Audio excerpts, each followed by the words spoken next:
সাবেক স্বৈরাচার প্রধানমন্ত্রী শেখ হাসিনার পতনের পর আওয়ামী সংশ্লিষ্টতার অভিযোগে পুলিশের যে সকল বড় বড় কর্মকর্তাদের শাস্তিমূলক ঢাকা থেকে দূরবর্তী থানায় বদলি করা হয়েছিল তাদেরকেই আবার পদায়ন দেওয়া হচ্ছে ঢাকার গুরুত্বপূর্ণ থানাগুলোতে। অভিযোগ রয়েছে পুলিশের উচ্চ পর্যায়কে ম্যানেজ করেই হচ্ছে এসব পদায়ন।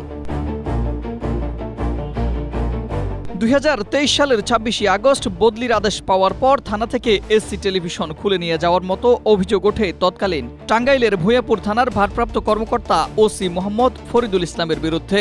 দেশের শীর্ষস্থানীয় প্রায় সব গণমাধ্যমেই খবরটি জায়গা করে নেয়। অভিযোগ ওঠার পর ভূঁইয়াপুর থানা থেকে জেলা পুলিশ লাইন্সে সংযুক্ত করা হয় তাকে। স্ট্রবেরি সুপার ডটেড ও ক্লাসিক ভ্যারিয়েন্ট সেন্সেশন জাগুক শিহরণ। পতিত আওয়ামী লীগ সরকারের সময়ে প্রভাবশালী সেই ওসি ফরিদুল এখন রাজধানীর গুরুত্বপূর্ণ বনানী থানার ওসি। আর এসব তথ্য উঠে এসেছে দৈনিক যুগান্তরের এক প্রতিবেদনে। এদিকে নুরুল মুত্তাকিন বিগত আওয়ামী লীগ সরকারের আমলে ওসি হিসেবে দায়িত্ব পালন করেন ঢাকার গুরুত্বপূর্ণ কয়েকটি থানায়। ছাত্র জনতার গণ অভ্যুত্থানের পর তাকে এপিবিএনে বদলি করা হয়।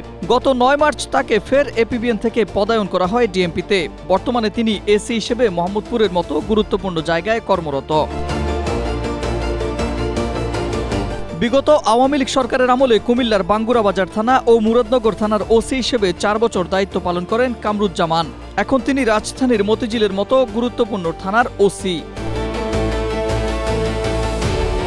রাজধানীর গুলশান থানার ওসি দাউদ খানকে 24-এর গণ অভ্যুত্থানের পর সরিয়ে ফেলা হলেও কিছুদিন আগেই তাকে আবার গুলশান থানার ওসি হিসেবে পদায়ন করা হয়। অন্যদিকে নিজেদের বঞ্চিত দাবি করে বেশ কয়েকজন পুলিশ কর্মকর্তা বলেছেন, ছাত্রজীবনে ছাত্রদল করা বা বিএনপিপন্থী পরিবারের সঙ্গে সম্পৃক্ত থাকার কারণে আমাদের ব্ল্যাকলিস্টেড করে রাখা হয়েছিল। কোনো গুরুত্বপূর্ণ ইউনিটে পদায়নও দেওয়া হয়নি। বিএনপি সরকার গঠনের পর আমরা আশায় বুক বেঁধেছিলাম, কিন্তু অদৃশ্য ইশারায় ফ্যাসিবাদের দোসররা ফের পুনর্বাসন হচ্ছে। বিশ্লেষকরা বলছেন, এ ধরনের পদায়নের মাধ্যমে ভাবমূর্তি ক্ষুণ্ণ হচ্ছে গোটা পুলিশ প্রশাসনের। প্রশ্নবিদ্ধ করা হচ্ছে ছাত্র জনতার গণ অভ্যুত্থানকে। পুলিশ সদর দপ্তরের ডিআইজি আবু রায়হান মোহাম্মদ সালে বলেন, কয়েকদিন আগে আমি প্রশাসন বিভাগের দায়িত্ব গ্রহণ করেছি। এখনো সবকিছু বুঝে উঠতে পারিনি। আগেই বিষয়গুলো বুঝে নেই, পরে মন্তব্য করব। Ahmed Imtiaz, Asia post.